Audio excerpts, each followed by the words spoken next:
Baik, Assalamualaikum warahmatullahi wabarakatuh. Selamat siang para mahasiswa. Hari ini kita kembali untuk belajar pada mata kuliah Profesi Kependidikan Kejuruan.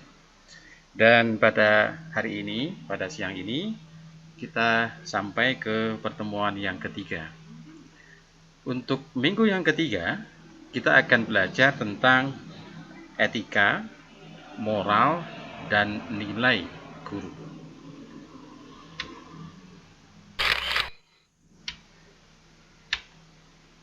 Nah, dalam mempelajari materi ini, capaian pembelajaran yang akan didapatkan setelah mempelajari bab ini adalah mahasiswa dapat menjelaskan pengertian tentang etika dan moral, khususnya dalam pembelajaran dari seorang guru.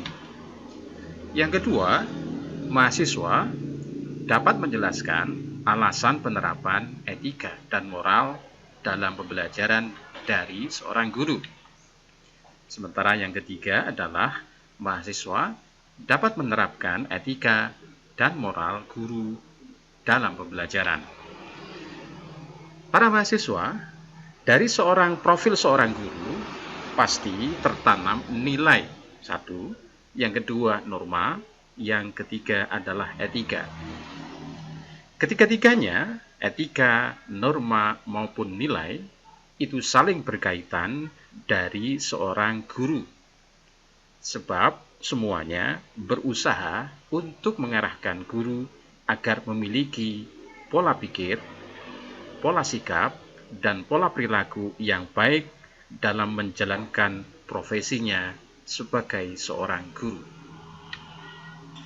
Nah, para mahasiswa, kalau kita bertanya, kenapa guru adalah seorang panutan atau guru adalah seorang teladan?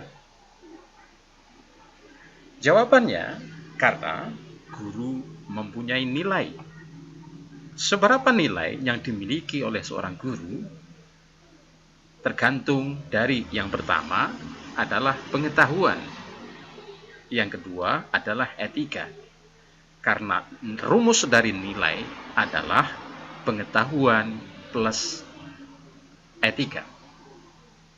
Pertanyaannya adalah, apa saja yang harus dipunyai seorang guru dari aspek pengetahuan?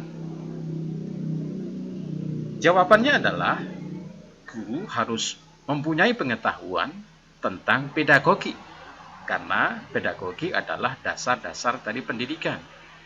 Karena guru pada akhirnya adalah seorang manajer dari kelas. Karena guru pada akhirnya akan menjadi pemimpin dari para siswa.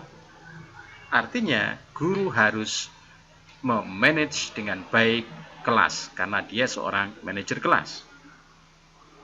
Yang kedua, kemampuan yang harus dimiliki oleh seorang guru adalah kemampuan pada bidang studi, kemampuan dan kecakapan pada bidang studi yang diajarkan di sekolah itu, di kelas itu.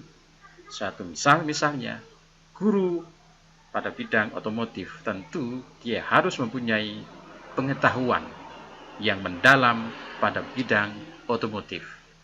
Begitupun sebaliknya, kalau dia pada bidang elektro, tentu dia harus mempunyai pengetahuan yang mendalam, penguasaan materi pada bidang elektro. Yang kedua, tentang etika. Etika apa saja yang harus dimiliki dari seorang guru? Yang pertama adalah kemampuan kepribadian. Yang kedua adalah kemampuan sosial.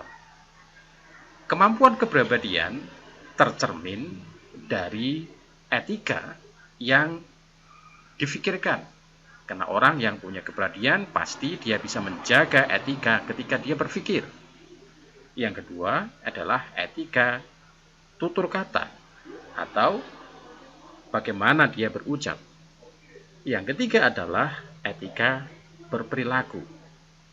Bagaimana dia berperilaku, seorang guru akan menjadi contoh bagi siswanya. Yang kedua adalah kemampuan sosial. Kemampuan sosial adalah interaksi antar orang yang dimiliki oleh seorang guru. Tidak akan mungkin menjadi guru yang baik ketika kemampuan sosialnya rendah. Kemampuan sosial itu diindikatorkan adalah mempunyai rasa empati kepada sosial lingkungannya. Tidak akan mungkin menjadi guru yang baik ketika dia tidak mempunyai empati. Empati itu adalah membantu sesama. Tugas guru adalah membantu para siswa agar mencapai tujuan pembelajaran. Tidak akan mungkin menjadi guru yang baik sekali lagi kalau dia tidak mempunyai rasa ingin membantu siswa untuk mencapai tujuan dalam pembelajaran. Sehingga kenapa guru menjadi panutan atau kenapa guru menjadi teladan atau panutan? Karena guru mempunyai nilai, karena dia mempunyai pengetahuan, karena dia mempunyai etika. Orang mempunyai pengetahuan pada akhirnya akan lahir etika. Etika itu dalam bahasa agama adalah akhlak. Orang punya akhlak tentu sebelumnya dia telah mempunyai pengetahuan. Ya. Kita lanjut. Sekarang adalah pengertian tentang nilai, pengertian tentang norma, pengertian tentang etika, dan pengertian tentang moral. Nilai, norma, etika, dan norma saling berkaitan, sebab semuanya berusaha mengarahkan manusia, khususnya seorang guru, agar mempunyai pola pikir, pola sikap, dan pola perilaku yang baik dalam hidup bermasyarakat, hidup berbangsa, dan hidup bernegara. Etika dan moral mempunyai pengertian yang hampir bersamaan atau berkaitan, karena keduanya mengandung nilai dan norma untuk mengatur tingkah laku manusia yang mengacu pada kebiasaan yang berlaku dalam masyarakat. Etika dan moral itu dinilai dari kebiasaan, dari budaya yang dianut oleh masyarakat. Bisa saja orang itu tidak mempunyai etika di satu tempat, namun sebenarnya di tempat lain dia mempunyai etika, karena etika sangat dipengaruhi oleh kebiasaan atau budaya yang dianut oleh masyarakat. Nah, kenapa atau mengapa guru perlu etika dan moral? Jawabannya adalah karena guru merupakan panutan bagi siswa atau bagi orang lain dalam segala pemikiran dan tingkah lakunya. Kita garis bawahi sekarang, panutan bagi siswa atau orang lain dalam segala pemikiran dan tingkah lakunya. Artinya di situ seorang guru pasti mempunyai pemikiran yang baik, pemikiran yang bisa menjadi panutan bagi orang. Nah, orang mempunyai pemikiran sebelumnya dia telah mempunyai pengetahuan. Kemudian, kenapa panutan bagi siswa, bagi orang lain dari aspek tingkah laku baik dan tidaknya, inilah yang diukur dari etika yang tadi saya sampaikan. Dan kemudian, mengapa guru perlu etika dan moral? Karena guru sebagai pengajar dan pendidik. Artinya, pengajar itu mengajak orang untuk berpikir. Sementara pendidik itu adalah mengajak orang, mengajak siswa, mengajak peserta didik untuk meniru apa yang telah dilakukan. Jadi pengajar sekali lagi adalah orang yang mengajak untuk berpikir kepada siswa atau peserta didik, sementara pendidik adalah mengajak untuk meniru apa yang telah dilakukan dari seorang siswa dan atau murid. Yang ketiga, guru sebagai profesi. Setiap profesi itu pasti punya etika. Halnya sama dari profesi seorang guru. Tentu guru mempunyai etika profesi dari seorang guru. Setiap profesi harus menjaga, setiap profesi harus menghormati dari etika profesi tersebut. Kita lanjut. Nah, bagaimana caranya guru menerapkan etika dan moral? Yang pertama, guru harus memiliki dan mampu menerapkan nilai-nilai dan norma dalam pembelajaran. Yang kedua, guru harus dapat menerima perbedaan nilai dan norma yang dianut oleh siswa atau orang lain. Yang ketiga, guru harus menyadari bahwa masalah pembelajaran merupakan kegiatan yang berkaitan dengan aspek etika dan aspek moral. Saya jelaskan. Pada poin 2, guru harus dapat menerima perbedaan. Karena guru tadi tugasnya adalah mendidik dan mengajar. Ketika dia sebagai pengajar, tentu dia mengajak orang untuk berpikir. Indikator orang berpikir bisa saja dinilai dari perbedaan pendapat. Siswa apabila mempunyai perbedaan pendapat, berarti siswa itu sedang berpikir. Berarti di situ adalah fungsi guru berjalan. Salah satunya adalah mengajak siswa untuk berpikir. Jadi, tidak boleh siswa itu, tidak boleh guru itu tidak menghormati dan tidak menerima perbedaan pendapat, perbedaan nilai yang didapatkan dari siswanya atau orang lain. Kita lanjut. Yang keempat, guru harus dapat menjawab secara jujur pertanyaan-pertanyaan yang berkaitan dengan aspek etika dan moral secara umum. Artinya begini, kalau orang bisa menjawab secara jujur, itu berarti orang itu telah mempunyai pengetahuan. Orang itu mempunyai pengetahuan pada bidang yang diajarkan. Tidak mungkin orang akan menjawab jujur apabila dia tidak menguasai materi yang telah diajarkannya. Yang kelima, guru harus dapat menerapkan 4 kompetensi: kepribadian atau personal, profesional atau keahlian, pedagogik, dan sosial. Inilah yang pada slide yang kedua saya sampaikan kepada Anda. Kepribadian, karena guru siap menjadi seorang panutan, sadar dengan etika. Profesional, guru harus mempunyai kemampuan dan keahlian pada bidang studi yang diajarkan. Pedagogik, guru harus mempunyai kemampuan pada bidang kependidikan. Dan sosial, guru harus mempunyai rasa empati, minimal empati kepada siswa dan peserta didiknya.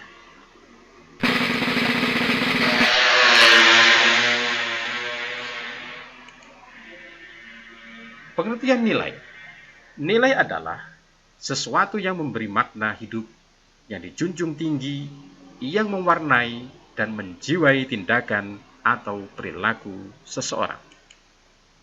Menurut Stephen. Menurut Lamijan, nilai adalah penghargaan, penghormatan, atau kualitas terhadap sesuatu yang dapat bermanfaat, menyenangkan, memuaskan, menarik, atau sebagai sistem keyakinan. Guru mempunyai nilai yang tinggi karena guru mempunyai penghargaan yang tinggi. Guru mempunyai penghormatan yang tinggi dan guru mempunyai kualitas yang tinggi. Kita lanjut. Sifat dan jenis nilai. Sifat dan jenis nilai itu bersifat relatif. Artinya, nilai tergantung di mana tempat, di mana waktu. Bisa saja seorang itu mempunyai nilai yang tinggi di satu tempat, dan bisa saja di tempat yang lain dia tidak bernilai ketika di tempat tersebut. Karena nilai itu dipengaruhi oleh tempat dan dipengaruhi oleh waktu.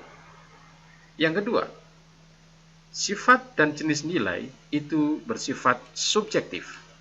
Nilainya berbeda-beda bagi setiap orang, termasuk guru satu, guru dua, atau guru yang lain itu akan mempunyai nilai yang bersifat subjektif. Nilainya tidak sama. Mungkin guru yang sangat atau lebih tua sangat dinilai, sangat dihormati karena dia lebih mempunyai pengetahuan, dia mempunyai pengalaman, dia mempunyai etika yang lebih dibandingkan dengan guru yang lebih muda. Menurut Profesor Noto Nagoro, nilai ada 3 macam. Yang pertama adalah nilai material, yang kedua adalah nilai vitalitas atau nilai kehidupan, yang ketiga adalah nilai kerohanian. Nilai kerohanian ada 3, yaitu kebenaran, keindahan, moralitas, kesusilaan, dan nilai religius. Sementara ada beberapa pengertian norma. Yang pertama, norma adalah pedoman atau ukuran kriteria atau ketentuan yang mengatur tingkah laku manusia dalam masyarakat berdasarkan nilai-nilai tertentu. Saya sampaikan di sini, dalam masyarakat berdasarkan nilai-nilai tertentu. Besar dan kecilnya norma itu berlaku di suatu tempat, di suatu masyarakat, di suatu tatanan sosial yang ada. Artinya, sebuah norma itu sangat dinilai oleh masyarakat, dan masyarakat itu pasti mempunyai adat istiadat, mempunyai tatanan kehidupan, mempunyai budaya, dan itulah yang menilai, yang mengatur, dan besar kecilnya norma dipengaruhi oleh etika dalam kehidupan masyarakat atau budaya masyarakat. Pengertian yang kedua, norma adalah ukuran, pedoman, aturan atau kaidah yang menjadi dasar pertimbangan dan penilaian yang mengandung sanksi dan penguatan terhadap tingkah laku manusia. Sanksi itu sanksi bisa saja sanksi hukum, bisa saja sanksi sosial, atau sanksi yang lain. Artinya, orang dinilai telah melanggar sebuah etika dalam tatanan kehidupan sosial, dia mendapatkan sanksi. Dan sebenarnya sanksi yang besar adalah sanksi dari masyarakat. Kemudian, ada 4 macam norma. Ada norma kesopanan, norma kesusilaan, norma agama, dan norma hukum. Saya tidak menjelaskan ketiga norma, saya lebih menjelaskan pada norma hukum. Kenapa? Karena norma hukum itu mempunyai perbedaan yang spesifik dibandingkan dengan norma-norma yang lain. Apa itu? Karakteristik norma hukum itu mempunyai sanksi yang tegas dan imperatif, yaitu pidana maupun perdata. Berbeda dengan norma kesopanan, norma kesusilaan, maupun norma agama. Apabila norma hukum dilanggar oleh seseorang, maka dia ada alasan untuk dipidana maupun dijerat hukum atau dipenjara.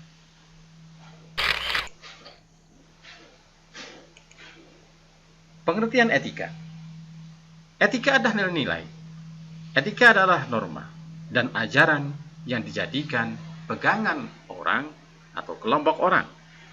Etika adalah cabang ilmu tentang perbedaan tingkah laku yang baik dan buruk dalam kehidupan orang. Etika itu alasan orang mengatakan bahwa itu baik. Alasan orang untuk mengatakan seseorang itu tidak baik. Hasil dari penilaian etika adalah baik ataupun buruk pada diri seseorang.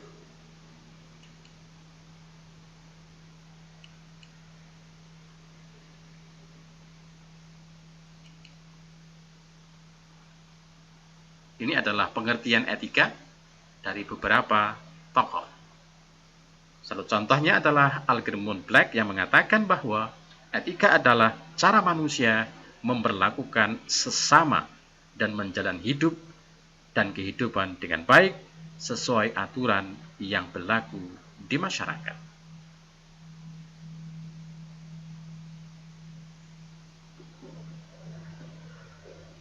Artinya di sini adalah memperlakukan sesama manusia. Artinya etika itu menurut Algernon hanya berlaku apabila seseorang memperlakukan sesama orang. Artinya tidak berlaku apabila dia memperlakukan selain manusia. Artinya di sini pengertiannya adalah cara manusia memperlakukan sesama. Artinya sesama adalah manusia. Kita lanjut. Nah, etika itu ada dua. Yang pertama adalah etika umum, dan yang kedua adalah etika khusus. Etika umum mengenai kondisi, prinsip dasar bagaimana manusia bertindak secara etis sebagai manusia. Etika khusus adalah penerapan prinsip etika dasar dalam bidang kehidupan yang khusus. Artinya khusus ini sudah menyangkut tentang profesi. Apabila dia seorang guru, pasti dia punya etika seorang guru. Kalau dia seorang wartawan, pasti dia dinilai etika secara profesional, secara profesi, yaitu sebagai wartawan. Selanjutnya untuk dokter, pengacara, hakim pun sama. Dia pasti dinilai dari aspek etika ke profesionalnya, baik pengacara, dokter maupun yang lainnya.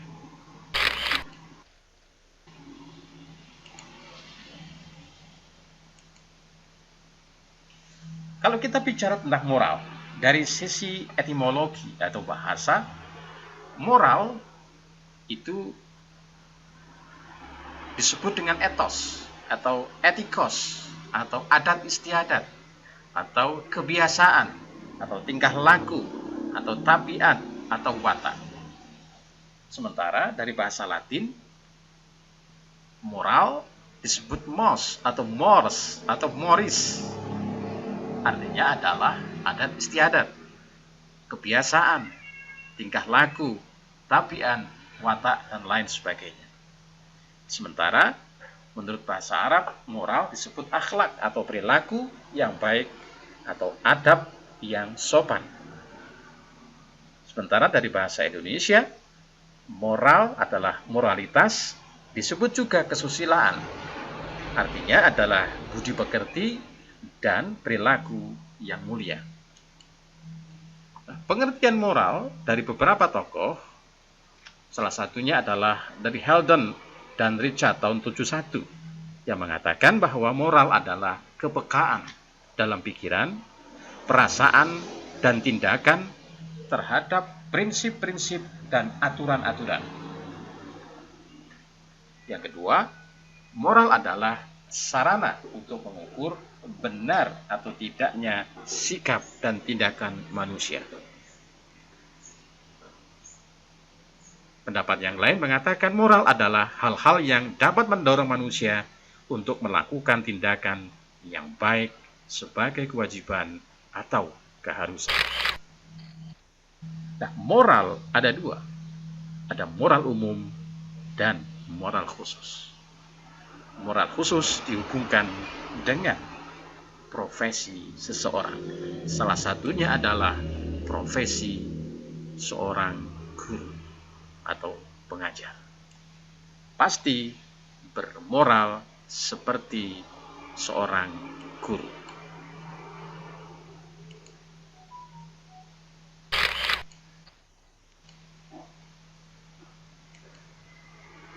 Para mahasiswa, kalau tadi kita telah belajar tentang nilai, tentang norma, tentang moral dan etika. Sebenarnya keempat aspek tersebut yang menjadikan sikap dan perilaku manusia.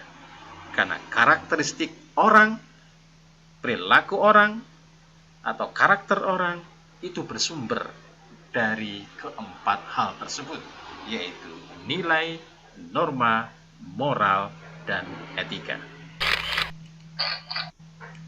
Nah, apa manfaat kita mempelajari nilai, mempelajari norma, dan etika, serta moral? Yang pertama, kita dapat menjunjung dan menghargai nilai-nilai kemanusiaan. Yang kedua, kita lebih toleran, lebih etis, lebih santun dan adil dalam bersikap dan bertindak. Yang ketiga, kita lebih dapat menghargai kemampuan dan karya orang lain.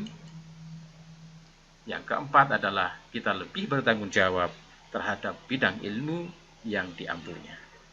Termasuk Anda adalah ilmu pedagogi. Dan yang kelima, kita dapat meningkatkan profesionalitas diri pada bidang-bidang masing-masing.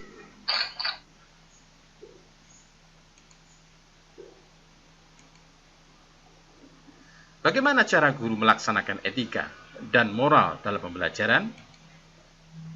Ada 5. Yang pertama, selalu menampilkan sikap dan perilaku yang mendekati standar ideal. Setiap profesi pasti mempunyai standar minimal. Atau di sini adalah biasanya disebut dengan kompetensi. Guru mempunyai 4 kompetensi. Bagaimana cara seorang guru melaksanakan etika dan moral dalam pembelajaran? Tampilkan sikap dan perilaku yang mendekati kompetensi seorang guru. Yang kedua, selalu mencari kesempatan untuk meningkatkan dan memperbaiki kualitas pengetahuan dan keterampilan atau keahlian profesinya. Ada syarat menjadi seorang pendidik dalam sekolah kejuruan dibandingkan dengan guru non-kejuruan. Yang pertama, seorang guru kejuruan pasti mempunyai pengetahuan. Dan yang kedua, seorang guru kejuruan atau pada lembaga kejuruan mempunyai keterampilan. Pengetahuan dan keterampilan yang dimiliki itu harus ditingkatkan, harus diperbaiki kualitas agar dia bisa menjaga keahlian profesi. Yang ketiga, memelihara dan meningkatkan citra profesi.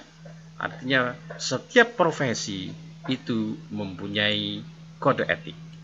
Setiap profesi harus dihormati oleh anggotanya. Cara setiap anggota profesi menjaga profesinya itulah yang menjadi dasar citra profesi.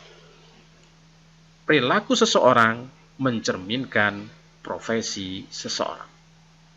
Maka bersikaplah sesuai dengan profesi, yaitu profesi guru. Yang keempat, meningkatkan kualitas layanan profesi guru. Ada 4 tadi yang saya sampaikan tentang kompetensi seorang guru. Salah satunya adalah kompetensi bidang sosial. Tidak mungkin menjadi guru yang baik ketika dia tidak mempunyai kepekaan sosial. Artinya kepekaan sosial semakin tinggi, maka pasti ada layanan yang semakin tinggi. Setiap guru melayani anak didik, melayani dalam bidang membantu siswa untuk mencapai pembelajarannya. Yang kelima, memiliki kebanggaan terhadap profesi guru.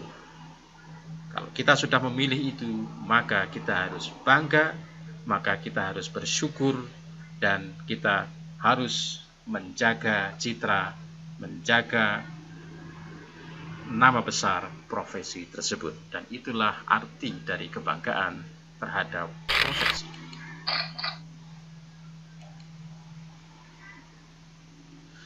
Para mahasiswa, setiap pertemuan pada mata kuliah, profesi, kependidikan kejuruan pasti akan diakhiri dengan kuis.